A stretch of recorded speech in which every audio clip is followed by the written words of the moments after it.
ನನಗಂತೂ ಈ ಕ್ಷಣಕ್ಕೆ ಒಂದಷ್ಟು ತಿಂಗಳ ಹಿಂದೆ ಯಡಿಯೂರಪ್ಪನವರು ಹೇಳಿದ ಮಾತು ನೆನಪಾಗ್ತಿದ್ದಾರೆ. ಅದು ತಂತಿಯ ಮೇಲಿನ ನಡಿಗೆ ನನ್ನದು ಅಂತ ಹೇಳಿದ್ರು. ಬಹುಶಃ ಅದು ನಿಜ ಅಂತ ಅನಿಸ್ತಾ ಇದೆ. ಸರ್ಕಾರ ಬಂತು, CM ಅದೇ ಅನ್ನೋ ಖುಷಿ ಇನ್ನೊಂದು ಕಡೆ ಇಲ್ವೇ ಇಲ್ಲ ಅನಿಸ್ತಾ ಇದೆ. ಒಂದ್ರ ಮೇಲೆ ಹೊಡೆತಗಳು ಬೀಳ್ತಾನೆ ಇದೆ. ಸಂಪುಟ ವಿಸ್ತರಣೆಗೆ ಮುಹೂರ್ತ ಇಡ್ತಿದ್ದ ಹಾಗೆಯೇ ಭಿನ್ನಮತ ಪಕ್ಷದೊಳಗೆ ರೆಬಲ್ಗಳ ಪಟ್ಟಿ ದೊಡ್ಡದಾಗ್ತಾನೆ ಇದೆ. ಹಾಗಾದ್ರೆ ಇವತ್ತಿನ ಈ ಕ್ಷಣದ ಪರಿಸ್ಥಿತಿ ಹೇಗಿದೆ ಬನ್ನಿ ತೋರಿಸ್ತೀನಿ, ನೋಡೋಣ. ನಾನು ಒಂದು ರೀತಿ ತಂತಿಯ ಮೇಲೆ ನಡೀತಾ ಇದ್ದೇನೆ. ನಾಳೆನೇ ನನ್ನ ಕುರ್ಚಿಗೆ ರಾಜೀನಾಮೆ ಕೊಟ್ಟು ಮನೆಗೆ ಹೋಗಿ ನಾನು ಸಿದ್ಧ ಇದ್ದೇನೆ. ಮೈತ್ರಿ ಸರ್ಕಾರ ಬೀಳಿಸಿ ಬಿಜೆಪಿ ಸರ್ಕಾರ ರಚಿಸಿ CM ಆದ ಯಡಿಯೂರಪ್ಪ 4 ತಿಂಗಳ ಹಿಂದೆ ಕೊಟ್ಟ ಹೇಳಿಕೆ. ಈ ಹೇಳಿಕೆ ಇವತ್ತು ನಿಜವಾಗ್ತಿದೆ. ಇದಕ್ಕೆ ಕಾರಣ ಸಂಪುಟ ವಿಸ್ತರಣೆ. ಒಂದ್ ಕಡೆ ಸೋತವರ ಒತ್ತಡ, ಇನ್ನೊಂದು ಕಡೆ ಮೂಲ ಬಿಜೆಪಿಗರು.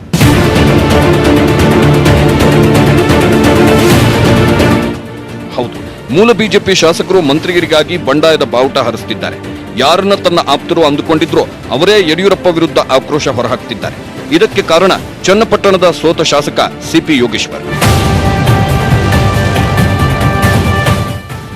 ಯೋಗೇಶ್ವರ್ ಚನ್ನಪಟ್ಟಣ ಚುನಾವಣೆಯಲ್ಲಿ ಕುಮಾರಸ್ವಾಮಿ ವಿರುದ್ಧ ಸೋತು ಸೈಡ್ಲೈನ್ ಆಗಿದ್ದು. ಆದರೆ ಆಪರೇಷನ್ ಕಮಲದಲ್ಲಿ ಪ್ರಮುಖ ಪಾತ್ರ ವಹಿಸಿ ಯಡಿಯೂರಪ್ಪರನ್ನ ಮುಖ್ಯಮಂತ್ರಿ ಕುರ್ಚಿಗೆ ಕೂರಿಸಲು ಹಗಲು ರಾತ್ರಿ ಸಿಕ್ಕಾಪಟ್ಟೆ ಕಷ್ಟಪಟ್ಟಿದ್ರು. ಈಗ ಆ ಋಣ ತೀರಿಸಲು ಯಡಿಯೂರಪ್ಪ ಸಿಪಿ ಯೋಗೇಶ್ವರರನ್ನ ಮಂತ್ರಿ ಮಾಡಲು ರೆಡಿಯಾಗಿದ್ದಾರೆ. ಇದು ಮೂಲ ಬಿಜೆಪಿ ಶಾಸಕರ ಪಿತ್ತ ನೆತ್ತಿಗೇರಿಸಿದ್ದು ಬಂಡಾಯದ ಬಾವುಟ ಹಾರಿಸಿದ್ದಾರೆ. ಪ್ರಮುಖವಾಗಿ ಹೊನ್ನಳ್ಳಿ ಶಾಸಕ ರೇಣುಕಾಚಾರ್ಯ, ಕಾಗವಾಡ ಶಾಸಕ ರಾಜುಗೌಡ, ಹಾವೇರಿ ಶಾಸಕ ನೆಹರು ಓಲೇಕಾರ್, ಕಾರ್ಕಳ ಶಾಸಕ ಸುನಿಲ್ ಕುಮಾರ್, ಸುಳ್ಯ ಶಾಸಕ ಎಸ್ ಅಂಗಾರ, ಕೃಷ್ಣರಾಜ ಶಾಸಕ ಎಸ್ ಎ ರಾಮದಾಸ್, ಚಿತ್ರದುರ್ಗ ಶಾಸಕ ತಿಪ್ಪಾರೆಡ್ಡಿ. ಇಷ್ಟೂ ಜನ ನಮ್ಮನ್ನು ಮಂತ್ರಿ ಮಾಡಿ ಎಂದು ದುಂಬಾಲು ಬಿದ್ದಿದ್ದಾರೆ. ಇವರೆಲ್ಲರಿಗೂ ಚನ್ನಪಟ್ಟಣದ ಸೈನಿಕನೇ ಟಾರ್ಗೆಟ್. CM ಗಮನಕ್ಕೂ ಬರದೆ ಮೂಲ ಬಿಜೆಪಿ ಶಾಸಕರು ಬಂಡಾಯವೆದ್ದು ನಿನ್ನೆ ರಾತ್ರಿ ರಹಸ್ಯ ಸಭೆಯನ್ನು ಮಾಡಿದ್ದಾರೆ. ಸಭೆ ನಡೆಸಿದ್ದನ್ನ ಬಹಿರಂಗವಾಗಿ ಒಪ್ಪಿಕೊಂಡ್ರು ರೇಣುಕಾಚಾರ್ಯ. ಸೋತರಿಗೆ ಕೊಡ್ತಾ ಹೋದ್ರೆ ಗೆದ್ದವ್ರು ಇಲ್ಲಿಗೆ ಹೋಗ್ಬೇಕು. ನಾವೆಲ್ಲ ಸ್ನೇಹಿತರು, ಸಮಾನ ಮನಸ್ಕರ ಶಾಸಕರು ಕೂತು ಚರ್ಚೆ ಮಾಡಿ ಈ ರೀತಿ ಅವಕಾಶ ಕೊಡಬೇಕಂತ ನಾವೆಲ್ಲ ಮಾತಾಡ್ತಾ ಇದ್ವಿ. ಇವತ್ತು ನೀವು ಸೋತವ್ರಿಗೆ ಸಿಪಿ ಯೋಗೇಶ್ವರಿಗೆ ಕೊಡ್ತೇನೆ, ನಮ್ಮ ಸೋತವರಿಗೆ ಕೊಡ್ತೇನೆ ಅಂತ ನಿಮ್ಮ ಮನಸ್ಸಾಗಿದ್ರೆ ನಮ್ಮ ಭಾಗದಾಗ ಪಾಪ ಮಾಲೀಕ ಗೊತ್ತಿದ್ದಾರ, ಅವರು ಆಪರೇಷನ್ ಕಮಲಕ್ಕೆ ಬಹಳಷ್ಟು ಓಡಾಡಿ ಅಂತವ್ರಿಗೆ ಕೊಡ್ರಿ, ಬೇಡ ನಂಗೆ ನಾವು.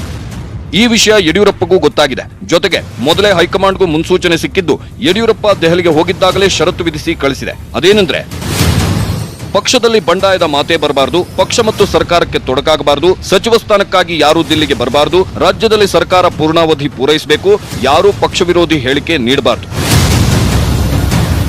ಈ 5 ಅಂಶಗಳನ್ನ ದೆಹಲಿಗೆ ಹೋಗಿದ್ದಾಗಲೇ CMಗೆ ಸೂಚಿಸಿ ಕಳಿಸಿದ್ದಾರೆ ಅಮಿತ್ ಶಾ ಹಾಗೂ JP ನಡ್ಡಾ. ಇದು ಯಡಿಯೂರಪ್ಪರ ನಿದ್ದೆಗೆಡಿಸಿದೆ. ಅದಕ್ಕೆ ಯಾರ್ಯಾರು ಬಂಡಾಯ ಎದ್ದಿದ್ದಾರೆ ಅನ್ನೋ ಮಾಹಿತಿ ಕಲೆ ಹಾಕಲು ಗುಪ್ತಚರ ಇಲಾಖೆಗೆ CM ಸೂಚನೆ ಕೊಟ್ಟಿದ್ದಾರಂತೆ. ಪ್ರತಿದಿನವೂ ಗುಪ್ತಚರ ಇಲಾಖೆಯಿಂದ ಮಾಹಿತಿ ಪಡೆಯುತ್ತಿದ್ದಾರೆ.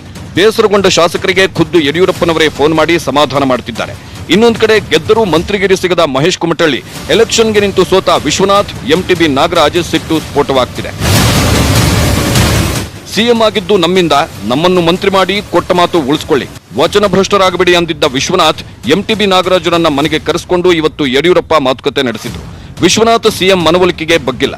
ಆದ್ರೆ MTB ನಾಗರಾಜ್ CM ಮಾತಿಗೆ ಕಟ್ಟುಬಿದ್ದು ಸೈಲೆಂಟ್ ಆಗಿದ್ದು ವಿಶ್ವನಾಥ್ಗೂ MTB ಟಾಂಗ್ ಕೊಟ್ಟ ಘಟನೆ ಇವತ್ತು ನಡೆಯಿತು. ಕರ್ನಾಟಕ ರಾಜ್ಯದಲ್ಲಿ ವಚನ ಪರಿಪಾಲನೆಗಳು ಆಗಿದ್ದಾವೆ, ವಚನ ಭ್ರಷ್ಟತೆಯೂ ಆಗಿದೆ. ಹಾಗೆ ನೀವು ವಚನ ಭ್ರಷ್ಟರಾಗಬೇಡಿ ಅಂತ ನಾವು ಹೇಳ್ಬೋದೇ ಹೊರತು ವಚನ ಭ್ರಷ್ಟರು ಏನಾಗಿಲ್ಲ, ಚಿನ್ನವಾಗೇ ಇದ್ದಾರೆ, ಕೊಟ್ಟಂತೆ ನಡ್ಕೊಳ್ತಾರೆ. ನಾವು ನಂಬಿಕೆ ಅವ್ರ ಮೇಲೆ ಇದ್ದೀರಿ. ನಾನು ಮಂತ್ರಿ ಮಂಡಲ ವಿಸ್ತರಣೆ, ನಾನು ಮಂತ್ರಿ ಆಗಬೇಕು ಅನ್ನೋ ವಿಚಾರ ಅವ್ರ ಹತ್ರ ಇವಾಗ ಪ್ರಸ್ತಾಪ ಮಾಡಿಲ್ಲ. ನಾನು ಮುಂದೆ ಮಾಡೋದು ಇಲ್ಲ. ಬಿಕಾಸ್ ಅವ್ರಿಗೆ ಗೊತ್ತಿದೆ ಏನ್ ಮಾಡಬೇಕು ಅಂತ. ವಿಶ್ವನಾಥರು ಪಾಪ ಅವರು ಬೇಸರದಲ್ಲಿದ್ದಾರೆ. ಅವ್ರಿಗೂ ಏನಾರ ಮಾಡ್ತಾರೆ, ಸ್ವಲ್ಪ ತಾಳ್ಮೆಯಿಂದ ಇರ್ಬೇಕು ಅಷ್ಟೇ. ವಿಶ್ವನಾಥರು ಸ್ವಲ್ಪ ಡೆಸ್ಪರೇಟ್ ಆಗಬಾರ್ದು.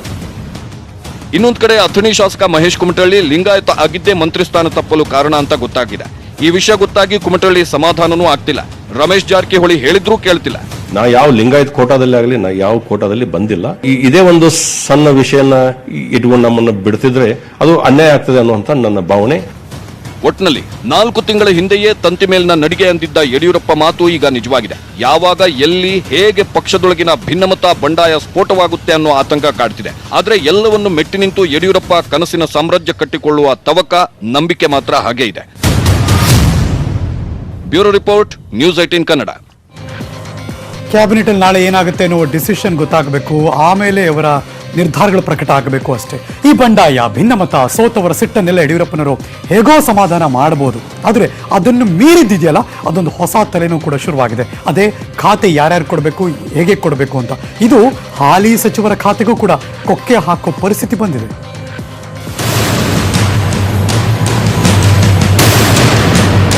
ಸಾಕಪ್ಪ ಸಾಕು ಈ ಸಹವಾಸ ಅನ್ನೋ ಮಟ್ಟಿಗೆ ಯಡಿಯೂರಪ್ಪ ಸುಸ್ತಾಗಿ ಹೋಗಿದ್ದಾರೆ. ಹಂಗೋ ಹಿಂಗೋ ಸಂಪುಟ ವಿಸ್ತರಣೆಗೆ ಗುರುವಾರ ಮುಹೂರ್ತ ಇಟ್ಟ ಯಡಿಯೂರಪ್ಪಗೆ ಮೂಲ ಬಿಜೆಪಿ ಶಾಸಕರ ಬಂಡಾಯ ಶಮನ ಮಾಡೋ ಸರ್ಕಸ್ನಲ್ಲಿರುವಾಗಲೇ ಗೆದ್ದ 10 ಶಾಸಕರು ಇಂಥದ್ದೇ ಖಾತೆ ಬೇಕು ಅಂತ ಪಟ್ಟು ಹಿಡಿದಿದ್ದಾರೆ. ಇದು ಕೆಲ ಮೂಲ ಸಚಿವರನ್ನ ಕೆರಳಿಸುವಂತೆ ಮಾಡಿದೆ. ಸದ್ಯಕ್ಕೆ ಖಾಲಿ ಇರುವ ಸಚಿವ ಸ್ಥಾನಗಳು ಅಂದ್ರೆ ಈಗ ಖಾಲಿ ಇರೋದು ಅಂದ್ರೆ ಹಣಕಾಸು ಖಾತೆ, ಇಂಧನ ಖಾತೆ, ಸಹಕಾರಿ ಖಾತೆ, ಬೆಂಗಳೂರು ಅಭಿವೃದ್ಧಿ, ಸಣ್ಣ ನೀರಾವರಿ, ಜಲಸಂಪನ್ಮೂಲ, ಪೌರಾಡಳಿತ, ವಾರ್ತಾ ಮತ್ತು ಪ್ರಸಾರ ಖಾತೆಗಳು. ಕೆಲ ಖಾತೆಗಳನ್ನ ಸಚಿವರಿಗೆ ಹೆಚ್ಚುವರಿಯಾಗಿ ಕೊಟ್ಟಿದ್ದಾರೆ ಸಿಎಂ. ಈಗ ಭಾವಿ ಮಂತ್ರಿಗಳು ಬಯಸುತ್ತಿರುವ ಜೊತೆಗೆ ಬೇಡಿಕೆ ಇಟ್ಟಿರುವ ಖಾತೆಗಳು ಅಂದ್ರೆ ರಮೇಶ್ ಜಾರಕಿಹೊಳಿ ಜಲಸಂಪನ್ಮೂಲ ಖಾತೆಗೆ ಬೇಡಿಕೆ ಇಟ್ಟಿದ್ದಾರೆ. ಬಿಸಿ ಪಾಟೀಲ್ ಗೃಹ ಖಾತೆ ಅಥವಾ ಸಣ್ಣ ನೀರಾವರಿ ನೀಡಬಹುದು. ಎಸ್ಟಿ ಸೋಮಶೇಖರ್ಗೆ ಬೆಂಗಳೂರು ಅಭಿವೃದ್ಧಿ ಅಥವಾ ಸಹಕಾರ ಖಾತೆ ಸಿಗುವ ಸಾಧ್ಯತೆ ಇದೆ. ಭೈರತಿ ಬಸವರಾಜ್ಗೆ ನಗರಾಭಿವೃದ್ಧಿ ಇಲ್ಲಾಂದ್ರೆ ಹಿಂದುಳಿದ ವರ್ಗ ಕಲ್ಯಾಣ ಸಚಿವರನ್ನಾಗಿ ಮಾಡಬಹುದು. ಗೋಪಾಲಯ್ಯಗೆ ಕಾರ್ಮಿಕ ಖಾತೆ ಕೊಟ್ರೆ ನಾರಾಯಣಗೌಡಗೆ ಪೌರಾಡಳಿತ ಖಾತೆ ನೀಡೋ ಲೆಕ್ಕಾಚಾರ ಇದೆ. ಶಿವರಾಮ್ ಹೆಬ್ಬಾರ್ ಬಂದರು ಅಥವಾ ತೋಟಗಾರಿಕೆ ಖಾತೆ, ಡಾಕ್ಟರ್ ಸುಧಾಕರ್ ಆರೋಗ್ಯ ಕುಟುಂಬ ಕಲ್ಯಾಣ ಖಾತೆ ಬೇಕು ಅಂತ ಕೇಳಿದಾರಂತೆ. ಆನಂದ್ ಸಿಂಗ್ ಪ್ರವಾಸೋದ್ಯಮ ಖಾತೆ ಮೇಲೆ, ಶ್ರೀಮಂತ್ ಪಾಟೀಲ್ ಸಕ್ಕರೆ ಖಾತೆ ಮೇಲೆ ಕಣ್ಣಿಟ್ಟಿದ್ದಾರೆ. ಉಮೇಶ್ ಕತ್ತಿ ಕೃಷಿ ಮಿನಿಸ್ಟರ್ ಆಗೋ ಆಸೆ, ಅರವಿಂದ್ ಲಿಂಬಾವಳಿ ಇಂಧನ ಅಥವಾ ಬೆಂಗಳೂರು ಅಭಿವೃದ್ಧಿ ಸಚಿವರಾಗೋ ಆಸೆ ಇದೆ. 10 ನೂತನ ಶಾಸಕರ ಬೇಡಿಕೆಗೆ ಸಿಎಂ ಮಣಿದಿದ್ದೇ ಆದ್ರೆ ಹಾಲಿ ಗೃಹ ಸಚಿವ ಬಸವರಾಜ ಬೊಮ್ಮಾಯಿ, ಸಚಿವ ಶ್ರೀರಾಮುಲು, ಲಕ್ಷ್ಮಣ ಸೇರಿ ಪ್ರಮುಖರ ಖಾತೆಯನ್ನ ಬದಲಾಯಿಸಬೇಕು. ಈ ಬಗ್ಗೆನೂ ತಲೆ ಕೆಡಿಸಿಕೊಂಡಿರೋ ಸಿಎಂ ನಾಳೆ ಸಂಜೆ 4 ಗಂಟೆಗೆ ಸಚಿವ ಸಂಪುಟ ಸಭೆ ಕರೆದಿದ್ದಾರೆ. ಸಭೆಯಲ್ಲಿ ಖಾತೆ ಬದಲಾವಣೆ ಬಗ್ಗೆ, ಸಂಪುಟ ಪುನರ್ರಚನೆ ಬಗ್ಗೆಯೂ ಚರ್ಚೆ ಮಾಡುವ ಸಾಧ್ಯತೆ ಇದೆ. ಅಷ್ಟೇ ಅಲ್ಲ, ಜೂನ್ ಅಥವಾ ಜುಲೈನಲ್ಲಿ 7 ಮಂದಿ ಹಿರಿಯ ಮಂತ್ರಿಗಳನ್ನ ಕೈಬಿಟ್ಟು 3 ಸ್ಥಾನ ವಲಸಿಗರಿಗೆ, 6 ಸ್ಥಾನ ಮೂಲ ಬಿಜೆಪಿಗರಿಗೆ ನೀಡುವ ಬಗ್ಗೆಯೂ ಸಂದೇಶ ರವಾನಿಸುವ ಸಾಧ್ಯತೆ ಇದೆ. ಇಷ್ಟೆಲ್ಲದರ ಮಧ್ಯೆ ಭಾವಿ ಮಂತ್ರಿ ರಮೇಶ್ ಜಾರಕಿಹೊಳಿಗೆ ಜಲಸಂಪನ್ಮೂಲ ಖಾತೆ ಕೊಡಬೇಡಿ ಅಂತ ದೆಹಲಿ ನಾಯಕರಿಗೆ ರಾಜ್ಯದ ಪ್ರಮುಖ ನಾಯಕರೊಬ್ಬರು ಮನವಿ ಮಾಡಿದ್ದಾರೆ. ಇದಕ್ಕೆ ಕಾರಣ ಜಲಸಂಪನ್ಮೂಲ ಖಾತೆ ಅತ್ಯಂತ ಸೂಕ್ಷ್ಮವಾದುದು. ಅಂತಾರಾಜ್ಯ ನದಿ ವಿವಾದಗಳನ್ನ ನಿಭಾಯಿಸಬೇಕು. ಬೇರೆ ರಾಜ್ಯಗಳ ಜೊತೆ ಕಾನೂನು ಪಂಡಿತರ ಜೊತೆ ಚರ್ಚಿಸಬೇಕು. ಖಾತೆ ನಿರ್ವಹಣೆಗೆ ಇಂಗ್ಲಿಷ್ ಜ್ಞಾನ ಬಹಳ ಅಗತ್ಯ. ರಮೇಶ್ಗೆ ಭಾಷಾ ಜ್ಞಾನದ ಜೊತೆ ಸಂವಹನ ಕೊರತೆ ಇದೆ. ಸರ್ಕಾರಕ್ಕೆ ಮುಜುಗರ ಆಗದಂತೆ ಬೇರೆಯವರಿಗೆ ನೀಡಿ ಅಂತ ಮನವಿ ಮಾಡಿದ್ದಾರೆ ಅಂತ ಗೊತ್ತಾಗಿದೆ. ಸಾಹುಕಾರ್ ವಿಚಾರ ಒಂದ್ ಕಡೆ ಆದ್ರೆ, ಇನ್ನೊಂದ್ ಕಡೆ ಕೆಆರ್ ಪೇಟೆ ಶಾಸಕ ನಾರಾಯಣಗೌಡ ವಿರುದ್ಧ 55 ಎಕರೆ ಜಮೀನು ಕಬಳಿಕೆ ಆರೋಪ ಕೇಳಿಬಂದಿದೆ. ಹೊಸಹಳ್ಳಿಯ ಸರ್ವೆ ನಂಬರ್ 14 ಬಳಿ ಮೇಲುಕೋಟೆ ವನ್ಯಜೀವಿ ವಿಭಾಗಕ್ಕೆ ಸೇರಿದ ಜಾಗ ಕಬಳಿಸಿದ್ದಾರಂತೆ. ಮೂಲ ದಾಖಲೆ ನಾಶಪಡಿಸಿ ನಕಲಿ ದಾಖಲೆ ಸೃಷ್ಟಿಸಿದ್ದಾರಂತೆ. ಆಶ್ಚರ್ಯ ಅಂದ್ರೆ, ಭೋಗ್ಯಕ್ಕೆ ಕೊಟ್ಟಿರೋದು ಬರೋಬ್ಬರಿ 999 ವರ್ಷಗಳವರೆಗೆ, ಅಂದ್ರೆ 10 ತಲೆಮಾರು ಕಳೆಯುವವರೆಗೆ. ಆದ್ರೆ ನಾನು ಭೂ ಕಬಳಿಕೆ ಮಾಡಿಲ್ಲ ಅಂತಾರೆ ನಾರಾಯಣಗೌಡ. ಮಂಡ್ಯ ಜಿಲ್ಲೆ ಕೇರ್ಪೇಟೆ ತಾಲೂಕು ಶಿಳನೆರೆ ಹೋಬಳಿ ಮಾದಿಗರ ಹೊಸಳ್ಳಿಯಲ್ಲಿ ಸರ್ವೆ ನಂಬರ್ 14ರಲ್ಲಿ ಸುಮಾರು 224 ಎಕರೆ ಅರಣ್ಯ ಭೂಮಿ ಇದೆ. ಕೇರ್ಪೇಟೆ ಕ್ಷೇತ್ರದ ಶಾಸಕರಾಗಿರುವಂತಹ ನಾರಾಯಣಗೌಡರು ಅವರು, ಅವರ ಹೆಂಡತಿ, ಅವರ 2 ಹೆಣ್ಣು ಮಕ್ಕಳು, ಇವರ 4 ಜನರ ಹೆಸರಿನಲ್ಲಿ ಸುಮಾರು 50 ಎಕರೆ ಜಮೀನನ್ನ ಅವರು ಅಲ್ಲಿ ತಗೊಂಡಿದ್ದಾರೆ. ಆ ತಗೊಂಡಿರೋದು ಸಹ ಹಲವಾರು ಅಕ್ರಮಗಳಿಂದ ಕೂಡಿದೆ. ನಾನು ಆ ಜಮೀನನ್ನ ಪರ್ಚೇಸ್ ಮಾಡಿದ್ದು ಈ ತಾಲೂಕು ಅಭಿವೃದ್ಧಿಗಾಗಿ, ಸೋಲಾರ್ ಪ್ರಾಜೆಕ್ಟ್ ಅನ್ನ ತರೋದಕ್ಕೋಸ್ಕರ. ಅಂತ ಏನಾದರೂ ತಪ್ಪಾಗಿ ದಾಖಲಾತಿಗಳನ್ನು ಮಾಡಿ ನಾನು ಜಮೀನನ್ನ ಪರ್ಚೇಸ್ ಮಾಡಿದರೆ ಸರ್ಕಾರಕ್ಕೆ ಬಿಟ್ಕೊಡ್ತೀನಿ ಅಂತ ಹೇಳಿಕ್ ಬಯಸ್ತಾ ಇದ್ದೇನೆ. ಮಂತ್ರಿ ಆಗ್ಬೇಕು, ಶಾಸಕರಾಗಬೇಕು, ಸರ್ಕಾರಿ ಕಾರಲ್ಲೇ ಓಡಾಡಬೇಕು ಅನ್ನೋ ಕನಸು ಕಾಣ್ತಿದ್ದಾರೆ ಹೊರತು ನೆರೆಯಿಂದ ಸತ್ತವರು, ಬೀದಿಗೆ ಬಿದ್ದವರ ಬದುಕು ಕಟ್ಟೋ ಕೆಲಸ ಆಗ್ತಿಲ್ಲ.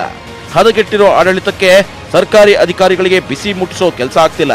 ಅಭಿವೃದ್ಧಿ ರಾಜ್ಯವನ್ನಾಗಿ ಮಾಡ್ತೀನಿ ಅನ್ನೋ ಯಡಿಯೂರಪ್ಪರ ಆಶ್ವಾಸನೆ ಇನ್ಮೇಲಾದ್ರೂ ನೆರವೇರುತ್ತಾ ಅನ್ನೋದಷ್ಟೇ ಈಗಿರುವ ಪ್ರಶ್ನೆ. Bureau report, News Eighteen Kannada. ಇಷ್ಟು ತಿಂಗಳುಗಳು ಜನ ಸಂಯಮದಿಂದ ಯಾಕಿದ್ದಾರೆ ಅಂದ್ರೆ ಮುಂದಾರೂರು ಎಚ್ಚೆತ್ಕೊಂಡು ನಮ್ಮ ಕಡೆ ತಿರುಗಿ ನೋಡ್ತಾರಾ ಅಂತ. ಲೆಟ್ಸ್ ವೇಟ್ ಅಂಡ್ ವಾಚ್ ಏನಾಗುತ್ತೆ ಅಂತ. ಬಿಜೆಪಿ ಸಂಸದ ಅನಂತಕುಮಾರ್ ಹೆಗಡೆ ನೀಡಿದಂತಹ ಹೇಳಿಕೆ ಈಗ ಅವರಿಗೆ ದೊಡ್ಡ ಮಟ್ಟದಲ್ಲಿ ಮುಳ್ಳಾಯಿತು.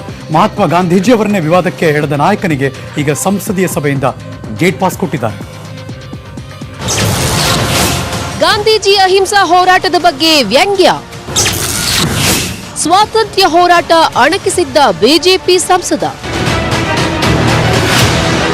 ಮಾಜಿ ಕೇಂದ್ರ ಸಚಿವ ಹಾಲಿ ಉತ್ತರ ಕನ್ನಡ ಸಂಸದ ಅನಂತಕುಮಾರ್ ಹೆಗಡೆಗೂ ವಿವಾದಿತ ಹೇಳಿಕೆಗೂ ಗಳಸ್ಯ ಕಂಠಸ್ಯ ಗೆಳೆತನ. ವರ್ಷಕ್ಕೆ ಒಂದಾದರೂ ವಿವಾದ ಸೃಷ್ಟಿಸದಿದ್ರೆ, ರಾಷ್ಟ್ರ ಮಟ್ಟದಲ್ಲಿ ಸುದ್ದಿ ಆಗದಿದ್ರೆ ನಮ್ಮ ಸಂಸದರಿಗೆ ತಿಂದೂಟ ಜೀರ್ಣನೇ ಆಗಲ್ಲ. ಸಂವಿಧಾನವನ್ನೇ ಬದಲಿಸ್ತೀವಿ ಅಂದ್ರು, ಆಮೇಲೆ ಮಾಜಿ ಸಚಿವರಾದ್ರು. ಈಗ ಮಹಾತ್ಮ ಗಾಂಧೀಜಿಯವರ ಉಪವಾಸ ಸತ್ಯಾಗ್ರಹವನ್ನೇ ಪ್ರಶ್ನಿಸಿ ರಾಷ್ಟ್ರಪಿತನಿಗೆ ಅವಮಾನ ಮಾಡಿದ್ರು. ಸಂವಿಧಾನ ಹೇಳಿದೆ, ಕೆಲವರು ಹೇಳುದು ಸಂವಿಧಾನ ಹೇಳಿದೆ ಸ್ವಾಮಿ ನೀವು ಒಪ್ಕೋಬೇಕಲ್ಲ. ಹೌದು, ಸಂವಿಧಾನ ಹೇಳಿದೆ, ಸಂವಿಧಾನಕ್ಕೆ ಗೌರವ ಕೊಡ್ತೀವಿ. ಆದ್ರೆ ಸಂವಿಧಾನಗಳು ಕಾಲಕ್ಕೆ ತಕ್ಕಂತ ಎಷ್ಟೋ ಬಾರಿ ಬದಲಾಗಿದೆ, ಮುಂದಿನ ದಿವಸದಲ್ಲಿ ಕೂಡ ಬದಲಾಗುತ್ತೆ. ಆ ಸಂವಿಧಾನವನ್ನು ಬದಲಾಯಿಸಲಿಕ್ಕೋಸ್ಕರವೇ ನಾವಿರೋದು, ನಾವು ಬಂದಿರೋದು. ಒಂದು ಲಾಠಿ ಏಟ್ ಹೇಗಿದೆ ಅಂತ ಲಾಠಿ ಕೂಡ ನೋಡಿಲ್ಲ, ಲಾಠಿ ಏಟ್ ತಿಂದಿಲ್ಲ ಅಂಥವರೆಲ್ಲ ಇವತ್ತು ಇತಿಹಾಸದ ಪುಟಗಳಲ್ಲಿ ಸ್ವಾತಂತ್ರ್ಯದ ಹೋರಾಟಗಾರರು. ಇಂಥವರೇ ಈ ದೇಶದಲ್ಲಿ ಮಹಾಪುರುಷರಾದ್ರು ಕಣ್ರಿ, ಇಂಥವರೇ ಈ ದೇಶದಲ್ಲಿ ಮಹಾಪುರುಷರಾದ್ರು. ಪ್ರಜಾಪ್ರಭುತ್ವವನ್ನು ಉಳಿಸಿ ಅಂತ, ಪ್ರಜಾಪ್ರಭುತ್ವ ಏನು ಅಂತ ABCD ಗೊತ್ತಿಲ್ಲ ಅವರಿಗೆ. RSS ನವರು ಗಾಂಧಿ ಕೊಂದಿದ್ದಾರೆ. ಕೇಸ್ ಹಾಕ್ಲಿಕ್ಕೆ ಹೋದ್ರೆ ಸುಪ್ರೀಂ ಕೋರ್ಟ್ ಕೊಟ್ಟಿರ್ತಕ್ಕಂಥ ತೀರ್ಪನ್ನೇ ಇಟ್ಕೊಂಡು ನಾವು ಕೇಸ್ ಹಾಕ್ಲಿಕ್ಕೆ ಹೋದ್ರೆ ಈ ದೇಶದ ಅನೇಕ ಬುದ್ಧಿಜೀವಿಗಳು ಇವತ್ತು ಜೈಲಲ್ಲಿರ್ತಾರೆ. ಅನಂತಕುಮಾರ್ ಹೆಗಡೆ ಮಾತಿಗೆ ಬಿಜೆಪಿ ಹೈಕಮಾಂಡ್ ಚಾಟಿ ಏಟು ಬೀಸಿದೆ. ಬೇಷರತ್ ಕ್ಷಮೆಯಾಚನೆಗೆ ಹೈಕಮಾಂಡ್ ಸೂಚನೆ ನೀಡಿದೆ ಎನ್ನಲಾಗಿದೆ. ಪದೇ ಪದೇ ಅನಂತಕುಮಾರ್ ಹೆಗಡೆ ಮಾತಿನಿಂದ ಹೈಕಮಾಂಡ್ಗೆ ಮುಜುಗರ ಉಂಟಾಗ್ತಿದೆ ಎಂದು ಅಸಮಾಧಾನ ವ್ಯಕ್ತಪಡಿಸಿದ್ದಾರಂತೆ. मुझे लगता है कि अब किस परिप्रेक्ष्य में उन्होंने कहा मुझे नहीं मालूम, लेकिन ये सर्वथा गांधी जी के बारे में उनके ऊपर किसी प्रकार की कोई उंगली उठाना सर्वनाक है, बहुत दुर्भाग्यपूर्ण है. अगर स्वास्थ्य मंत्री स्वयं इस प्रकार के काम को अंजाम दे रहे हैं तो भगवान ही उनका भला करेगा. ಈ ದೇಶದ ಇತಿಹಾಸದಲ್ಲಿ ಒಬ್ಬ ಪೂಜ್ಯರನ್ನು ನಾವು ಪೂಜ್ಯರಾಗಿ ಕಾಣಬೇಕಾಯ್ತದೆ, ಮಹಾತ್ಮರನ್ನು ಮಹಾತ್ಮರಾಗಿ ಕಾಣಬೇಕಾಯ್ತದೆ. ನಮ್ಮ ಸತ್ಸಂಪ್ರದಾಯವನ್ನು ನಾವೆಂದೂ ಕೂಡ ಬೇರೆ ರೂಪದಲ್ಲಿ ಅನ್ನೋದಕ್ಕಿಂತ ಹೆಚ್ಚಾಗಿ ಅನಂತಕುಮಾರ್ ಹೆಗಡೆ ಅವರು ಏನು ಕ್ರಿಯಾಟ್ ಮಾಡಿದ್ದಾರೆ ನನಗೆ ಗೊತ್ತಿಲ್ಲ, ಮಾಹಿತಿ ತಗೊಂಡು ನಾನು ಮಾತಾಡ್ತೇನೆ. ಇನ್ನೊಂದು ಕಡೆ ಮಾಜಿ ಸಿಎಂ ಸಿದ್ದರಾಮಯ್ಯ ಅನಂತಕುಮಾರ್ ಹೆಗಡೆ ವಿರುದ್ಧ ಗರಂ ಆಗಿದ್ದಾರೆ. ಹೆಗಡೆ ಸ್ವಾತಂತ್ರ್ಯ ಹೋರಾಟದಲ್ಲಿದ್ದವರು, ಹಾಗಾಗಿ ಹೇಳ್ತಿದ್ದಾರೆ ಎಂದು ವ್ಯಂಗ್ಯವಾಡಿದ್ರು. ಕುಮಾರಸ್ವಾಮಿ ಮಾತ್ರ ಹೆಗಡೆ ಹೇಳಿಕೆಯನ್ನ ಗಂಭೀರವಾಗಿ ಪರಿಗಣಿಸಬೇಡಿ ಅಂದ್ರು. ಗೋಡ್ಸೆ ಪೂಜೆ ಮಾಡೋರು ಇನ್ನೇನು ಎಕ್ಸ್ಪೆಕ್ಟ್ ಮಾಡ್ತೀಯ? ಸಾವರ್ಕರ್ ಪೂಜೆ ಮಾಡೋರು ಅವ್ರಿಂದ ಇನ್ನೇನು ನಿರೀಕ್ಷೆ ಮಾಡಕ್ ಸಾಧ್ಯ ಆಗ್ತದೆ? ಅವರಿಂದ ಏನು ದೇಶದ ಬಗ್ಗೆ ದೇಶಭಕ್ತಿ ಬಗ್ಗೆ ಹೇಳಿಸ್ಕೋಬೇಕು ಪಾಠನ. ಹೇಳಿಕೆಗಳಿಗೆ ಯಾರು ಗಾಂಭೀರ್ಯವಾಗಿ ತಗೊಳ ಅಂತ ಹೇಳಿಕೆಗಳು ಅಲ್ಲ, ಅವ್ರ ಬಗ್ಗೆ ಚರ್ಚೆ ಮಾಡೋದ್ರಲ್ಲೂ ಅರ್ಥ ಇಲ್ಲ. ನನ್ನ ಅಭಿಪ್ರಾಯದಲ್ಲಿ ಅವ್ರ ಬಗ್ಗೆ ಚರ್ಚೆ ಮಾಡೋದೇ ಅರ್ಥ ಇಲ್ಲ. ದೆಹಲಿಯಲ್ಲಿ ಮಾತನಾಡಿದ ಕಾಂಗ್ರೆಸ್ ನಾಯಕ ಬಿಕೆ ಹರಿಪ್ರಸಾದ್, ಅನಂತಕುಮಾರ್ ಹೆಗಡೆ ನಾಥೂರಾಮ್ ಗೋಡ್ಸೆ ಸಂತತಿ. ಗೋಡ್ಸೆ ದೇಶದ ಮೊದಲ ಭಯೋತ್ಪಾದಕ. ಹೆಗಡೆಯಿಂದ ಇನ್ನೇನು ನಿರೀಕ್ಷಿಸಲು ಸಾಧ್ಯ ಅಂತ ಕಿಡಿಕಾರಿದ್ದಾರೆ. ಉತ್ತರ ಕನ್ನಡ ಜಿಲ್ಲೆಗೂ ಮತ್ತು ಕರ್ನಾಟಕ ರಾಜ್ಯಕ್ಕೂ ಮತ್ತು ಸ್ವತಂತ್ರ ಹೋರಾಟಗಾರರಿಗೂ ಅವಮಾನವನ್ನು ಮಾಡಿರ್ತಕ್ಕಂಥವ್ರು ಇವರು. ದೇಶದ ಮೊದಲನೆಯ ಪ್ರಥಮ ಉಗ್ರವಾದಿ ಟೆರರಿಸ್ಟ್ ಅಂತ ಹೇಳಿಸ್ಕೊಂಡಿರ್ತಕ್ಕಂಥ ನಾಥೂರಾಮ್ ಗೋಡ್ಸೆ ಸಂತತಿಯವರು. ಇವರಿಂದ ನಾವೇನು ಹೆಚ್ಚು ನಿರೀಕ್ಷಣೆ ಮಾಡಲಿಕ್ಕಾಗೋದಿಲ್ಲ. ಈ ನಡುವೆ ಅನಂತಕುಮಾರ್ ಹೆಗಡೆ ಮಾನಸಿಕ ಆರೋಗ್ಯ ಚೆಕ್ ಮಾಡಿಸಿ ಎಂದು ಲೋಕಸಭಾ ಸ್ಪೀಕರ್ ಓಂ ಬಿರ್ಲಾಗೆ ಬ್ರಿಜೇಶ್ ಕಾಳಪ್ಪ ಪತ್ರ ಬರೆದಿದ್ದಾರೆ. ಬೆಂಗಳೂರಿನ ಕಾಂಗ್ರೆಸ್ ಭವನದ ಮುಂದೆ ಹೆಗಡೆ ವಿರುದ್ಧ ಕ್ರಮ ಕೈಗೊಳ್ಳುವಂತೆ ಪ್ರತಿಭಟಿಸಿ ಒತ್ತಾಯ ಮಾಡಲಾಗಿದೆ.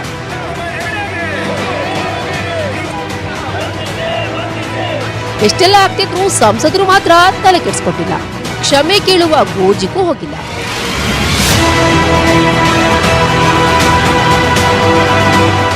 Bureau report, news 18 Kannada.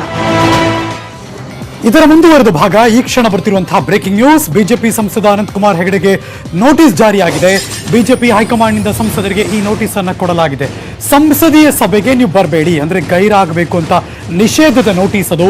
Mahatma ಗಾಂಧೀಜಿಯವರ ಬಗ್ಗೆ ವಿವಾದಾತ್ಮಕ ಹೇಳಿಕೆಯನ್ನು ಕೊಟ್ಟಿದ್ರು ಅನಂತಕುಮಾರ್ ಹೆಗಡೆ. ಮೊನ್ನೆ ವೇದಿಕೆಯಲ್ಲಿ ಮಾತಾಡ್ತಿರ್ಬೇಕಾದ್ರೆ ಹೆಗಡೆ ಅವರ ಹೇಳಿಕೆಗೆ ಪ್ರಧಾನಿ ನರೇಂದ್ರ ಮೋದಿ ಅವರು ಕೂಡ ಬೇಸರ ವ್ಯಕ್ತಪಡಿಸಿದ್ದಾರೆ ಅಂತ ನ್ಯೂಸ್ 18ಗೆ ಉನ್ನತ ಮೂಲಗಳ ಮಾಹಿತಿ ಸಿಕ್ಕಿದೆ. ಹಾಗಾಗಿ ಅವ್ರನ್ನ ನಿಷೇಧ ಮಾಡಲಾಗಿದೆ ಎಂದು ಈ ಕ್ಷಣ ಬರ್ತಿರುವಂತಹ ಬ್ರೇಕಿಂಗ್ ನ್ಯೂಸ್. ಸಂಸದೀಯ ಸಭೆಗೆ ಅನಂತಕುಮಾರ್ ಹೆಗಡೆ ಅವರ ಎಂಟ್ರಿ ಇರಲ್ಲ. ಒಂದು ಚಿಕ್ಕ ಬ್ರೇಕ್ ತಗೊಂಡು ವಾಪಸ್ ಬರ್ತೀನಿ. ಹಲವಾರು ವಿಚಾರಗಳ ಬಗ್ಗೆ ಚರ್ಚೆ ಮಾಡಬೇಕು. ಬ್ರೇಕ್, ಬೇಗ ಬರ್ತೀನಿ, ಕಾಯ್ತಾ ಇದ್ದೀನಿ.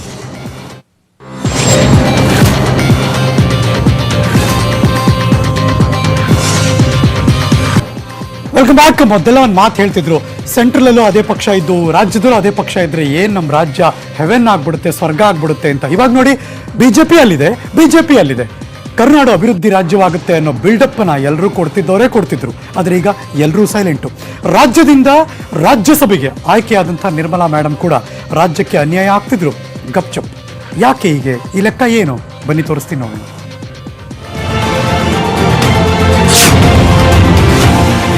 ನಾಲ್ವರು ಕೇಂದ್ರ ಸಚಿವರು, 25 ಬಿಜೆಪಿ ಸಂಸದರು.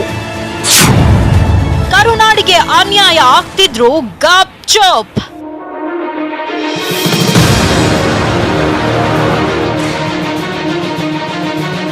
ಕರ್ನಾಟಕಕ್ಕೆ ಅಚ್ಚೇ ದಿನ್ ಬರೋ ಲಕ್ಷಣಗಳೇ ಕಾಣಿಸ್ತಿಲ್ಲ. ನಿನ್ನೆ 15ನೇ ಹಣಕಾಸು ಆಯೋಗದ ವರದಿ ಬಿಡುಗಡೆಯಾಗಿದ್ದು, ಮುಂದಿನ 5 ವರ್ಷ ಕೇಂದ್ರ ಸರ್ಕಾರದಿಂದ ಎಷ್ಟೆಷ್ಟು ಹಣ ಬಿಡುಗಡೆಯಾಗುತ್ತೆ ಅನ್ನೋದರ ಕಂಪ್ಲೀಟ್ ಪಿಕ್ಚರ್ ರಿವೀಲ್ ಆಗಿದೆ. ಇದರಲ್ಲಿ ರಾಜ್ಯಕ್ಕೆ ಬರಬೇಕಾಗಿದ್ದ ತೆರಿಗೆ ಹಣದಲ್ಲಿ 9,000 ಕೋಟಿ ಖೋತ ಆಗಿದೆ.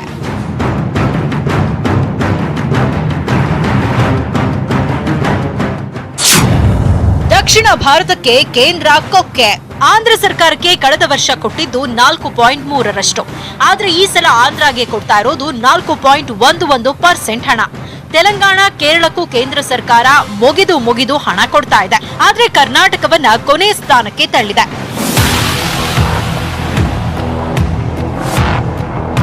ನೆರೆ ಪರಿಹಾರ ಕೇಳಿದಾಗ ಮೂಗಿಗೆ ತುಪ್ಪ ಮೆತ್ತಿ ಕಳುಹಿಸಿದ್ರು. ಬರ ಪರಿಹಾರ ಕೇಳಿದಾಗ ಅಷ್ಟೋ ಇಷ್ಟೋ ಕೊಟ್ರು. ಆದ್ರೂ ನಮ್ಮ ಜನ ಮತದಾರರು 25 ಸಂಸದರನ್ನ ಗೆಲ್ಲಿಸಿಕೊಟ್ಟಿದ್ದಾರೆ. ಇದರಲ್ಲಿ 4 ಕೇಂದ್ರ ಸಚಿವರಿದ್ದಾರೆ. ಕೇಂದ್ರದ ಹಣಕಾಸು ಸಚಿವೆ ನಿರ್ಮಲಾ ಸೀತಾರಾಮನ್ ನಮ್ಮ ರಾಜ್ಯದಿಂದ ಆಯ್ಕೆಯಾಗಿದ್ದಾರೆ. ಆದ್ರೂ ಒಬ್ಬರಿಗೂ ಪ್ರಶ್ನೆ ಮಾಡೋ ತಾಕತ್ತಿಲ್ಲ ಅಂತ ಸಿದ್ದರಾಮಯ್ಯ ಆಕ್ರೋಶ ಹೊರಹಾಕಿದ್ರು. ಕರ್ನಾಟಕದ ಹಣಕಾಸಿನ ಮೇಲೆ ದುಷ್ಪರಿಣಾಮ ಬೀರ್ತದೆ. ಕೇಂದ್ರ ಸರ್ಕಾರದಿಂದ ಬರ್ತಾ ಇರೋದು ಹೆಂಗೆ ಕಟ್ಟಾಗಿದೆ ಇದೆಲ್ಲ ಹೇಳಬೇಕಾಗುತ್ತೆ. ನಾವು ಅದನ್ನು ಪ್ರಸ್ತಾಪ ಮಾಡ್ತೀನಿ. ನಾನು ಬಜೆಟ್ ಈಶಾನ್ಯ ರಾಜ್ಯಗಳಿಗೆ ಸ್ಪೆಷಲ್ ಅವ್ರಿಗೆ ಜಾಸ್ತಿ ಕೊಡ್ತಾರೆ. ಯಾವಾಗ ಸುಮಾರು 2 ಲಕ್ಷ ಕೋಟಿಯಷ್ಟು ತೆರಿಗೆ ಕಲೆಕ್ಟ್ ಮಾಡಿಲ್ಲ. ಅವ್ರು ಕಲೆಕ್ಟ್ ಆಗಲಿಲ್ಲ, ನಮಗೂ ಕೊಡಲ್ಲ. ಅತ್ತ ವಿಪಕ್ಷ ನಾಯಕರು ಕೇಂದ್ರದ ವಿರುದ್ಧ ಕೆಂಡ ಕಾರ್ತಿದ್ರೆ, ರಾಜ್ಯ ನಾಯಕರು ಮಾತ್ರ ಸಮರ್ಥಿಸಿಕೊಳ್ತಿದ್ದಾರೆ. ಕರ್ನಾಟಕಕ್ಕೆ ಮಾತ್ರ ಅನುದಾನ ಕಡಿತವಾಗಿಲ್ಲ, ಜಿಎಸ್ಟಿ ಸಂಗ್ರಹ ಕಡಿಮೆಯಾಗಿರಬಹುದು, ಅದಕ್ಕಾಗಿ ಅನುದಾನ ಕಡಿತ ಮಾಡಿರಬಹುದು ಅಂತಾರೆ ಶೆಟ್ಟರ್. ಏನಾದರೂ GST ಇದರಲ್ಲಿ ಕಲೆಕ್ಷನ್ದಲ್ಲಿ ಕಡಿಮೆ ಆಗಿರ್ಬೋದು, ಮತ್ತೊಂದು ಇವೆಲ್ಲ ಕಾರಣಗಳು ಇರುವುದರಿಂದ ಬಹುಶಃ ಆ ರೀತಿ ಅಲೋಕೇಶನ್ ಕಡಿಮೆ ಆಗಿರ್ಬೋದು. ಬಹುಶಃ ಅದು ಬೇರೆ ಬೇರೆ ಯೋಜನೆಗಳ ಮುಖಾಂತರ ಮತ್ತೆ ನಮಗೆ ಹೆಚ್ಚುವರಿ ಅನುದಾನ ಸಿಗುವಂಥದ್ದು ಭರವಸೆ ಇರ್ತದೆ. ಆ ಹಿನ್ನೆಲೆಯಲ್ಲಿ ಇದೆಲ್ಲ ಒಂದು ರೇಷಿಯೋ ಮೇಲೆ ಫಿಕ್ಸ್ ಆಗುವಂಥದ್ದು. ಇದು ಕೇವಲ ಕರ್ನಾಟಕಕ್ಕೆ ಮಾತ್ರ ಕಡಿಮೆ ಆಗಿದೆ ಅನ್ನುವಂಥದ್ದಲ್ಲ, ಎಲ್ಲ ರಾಜ್ಯಗಳಿಗೂ ಸಹಿತ ಇದು ಅನ್ವಯ ಆಗುವಂಥದ್ದು. ಕೇಂದ್ರದ ನಡೆ ವಿರುದ್ಧ ಕನ್ನಡಿಗರು ತಿರುಗಿ ಬಿದ್ದಿದ್ದಾರೆ. ಸಾಮಾಜಿಕ ಜಾಲತಾಣದಲ್ಲಿ ಆಕ್ರೋಶದ ಬೆಂಕಿ ಉಗುಳ್ತಾ ಇದ್ದಾರೆ. ಕೇಂದ್ರದ ತಾರತಮ್ಯದ ವಿರುದ್ಧ ವಾಗ್ದಾಳಿ ನಡೆಸುತ್ತಿದ್ದಾರೆ. ಒಟ್ನಲ್ಲಿ ಕೇಂದ್ರ ಸರ್ಕಾರದ 15ನೇ ಹಣಕಾಸು ಆಯೋಗದ ವರದಿ ಕರ್ನಾಟಕಕ್ಕೆ ಕೊಕ್ಕೆ ಹಾಕಿದ್ದಂತೂ ಸುಳ್ಳಲ್ಲ.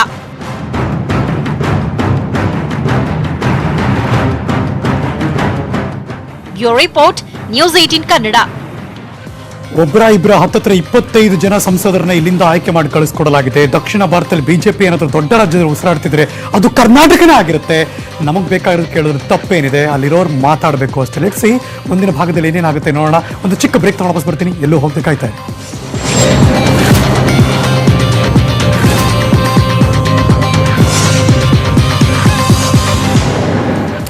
Welcome back. ಈಗಂತೂ ಚೀನಾ ಅಂದ್ರೆ ನೆನಪಾಗೋದು ಮಹಾಮಾರಿ ಕೊರೋನಾ. ಈಗದು ಕರ್ನಾಟಕಕ್ಕೂ ಕೂಡ ಬಂದಿದೆ. ಬೆಂಗಳೂರಿಂದ ಮಂಗಳೂರು ಗಡಿಯಲ್ಲಿ ಉತ್ತರದ ಹುಬ್ಬಳ್ಳಿಯಲ್ಲಿ ಕೊರೋನಾ ಭಯ ಸೃಷ್ಟಿಯಾಗಿದೆ.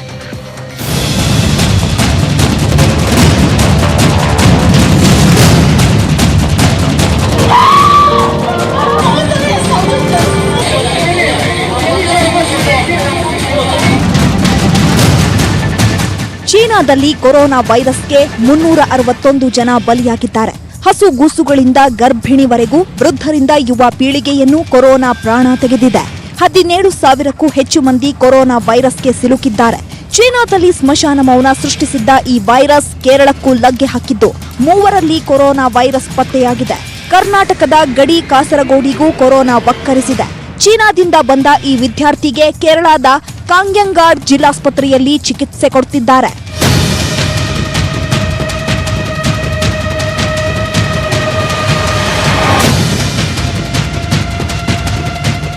ಇನ್ನು ಚೀನಾ ಪ್ರವಾಸ ಕೈಗೊಂಡಿದ್ದ ಹುಬ್ಬಳ್ಳಿಯ ಸಂದೀಪ್ ಜನವರಿ 18ರಂದು ತವರಿಗೆ ವಾಪಸ್ಸಾಗಿದ್ರು. 39 ವರ್ಷದ ಸಂದೀಪ್ಗೆ ಕೆಮ್ಮು, ತಲೆಸುತ್ತು ಮತ್ತು ಅತಿಯಾದ ಜ್ವರ ಕಾಣಿಸಿಕೊಳ್ತಿತ್ತು. ಈಗ ಹುಬ್ಬಳ್ಳಿಯ ಕಿಮ್ಸ್ಗೆ ದಾಖಲಿಸಿದ್ದು ಪ್ರತ್ಯೇಕ ವಾರ್ಡಿನಲ್ಲಿ ಚಿಕಿತ್ಸೆ ಕೊಡ್ತಿದ್ದಾರೆ. ಕೊರೋನಾ ಸೋಂಕು ತಗುಲಿರೋ ಅನುಮಾನದ ಮೇಲೆ ರಕ್ತವನ್ನ ಪುಣೆ ಲ್ಯಾಬ್ಗೆ ಕಳುಹಿಸಿದ್ದಾರೆ. ನಾಳೆ ಅಧಿಕೃತವಾಗಿ ರಿಪೋರ್ಟ್ ಸಿಗಲಿದೆ. ಬ್ಲಡ್ ಸ್ಯಾಂಪಲ್ ತಗೊಂಡು ನಾವು ಪುಣೆ ಕಳಿಸಿದೀವಿ. ಸೊ ನಾಳೆಗೆ ಮೋಸ್ಟ್ಲಿ ರಿಪೋರ್ಟ್ ಬರುತ್ತೆ. ಸೊ ಮೋಸ್ಟ್ಲಿ ಸಸ್ಪೆಕ್ಟೆಡ್ ಇದೆ. ಮತ್ತೆ ಏನೋ ಹೆಚ್ಚಿನ ಬಂತಂದ್ರೆ ನಾವು ಎಲ್ಲ ವ್ಯವಸ್ಥೆ ಮಾಡ್ಲಿಕ್ಕತ್ತೀವಿ. ಕ್ಯಾಪ್ ಮಾಸ್ಕು ಎಲ್ಲ N95 ಅವನು ಕೂಡ ತರಲಿಕ್ಕೆ ಹೇಳಿವಿ. ಸೊ ಅದಕ್ಕೆ ಏನಂದ್ರೆ ಇನ್ನು ನ್ಯಾಚುರಲ್ ಇಮ್ಯುನಿಟಿ ಫಸ್ಟ್ ಭಾಗಿಸಿದ್ದು, ಹೊಸ ಭಾಗಿಸೋದ್ರಿಂದ ಪೇಷಂಟು ಬೇಗ ತೊಂದರೆ ಆಗೋ ಸಂಭವ ಬಹಳ ಆಗ್ತದೆ.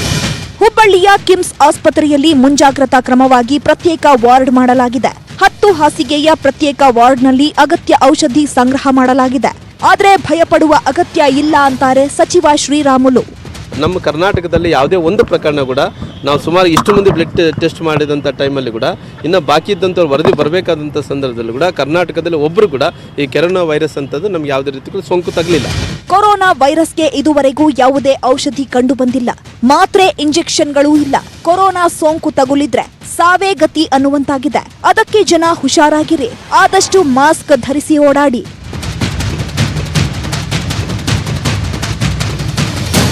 Bureau report, news 18 Kannada. Delhi assembly ಎಲೆಕ್ಷನ್ಲಿ ಹ್ಯಾಟ್ರಿಕ್ ಗೆಲುವು ಸಾಧಿಸಬೇಕು ಅಂತ ಆಮ್ ಆದ್ಮಿ ನಾಯಕರು ಕನಸು ಕಾಣ್ತಿದ್ದಾರೆ. ಇದಕ್ಕೆ ತಿರುಗೇಟು ಕೊಡೋದಕ್ಕೆ ಪ್ರಧಾನಿ ನರೇಂದ್ರ ಮೋದಿ ಅವರನ್ನು ಒಳಗೊಂಡು ಎಲ್ಲರೂ ಕೂಡ ರೆಡಿಯಾಗಿದ್ದಾರೆ. ಪ್ರಚಾರದ ಅಖಾಡ ಜೋರಾಗಿ ಮುಂದುವರಿತಾ ಇದೆ. ಅವ್ರ ಮೇಲೆ ಇವ್ರ ಮೇಲೆ ಅವರು ತಮ್ಮದೇ ಆದಂಥ ರೀತಿಯಲ್ಲಿ ದಾಳಿ ನಡೆಸ್ತಾ ಇದ್ದಾರೆ.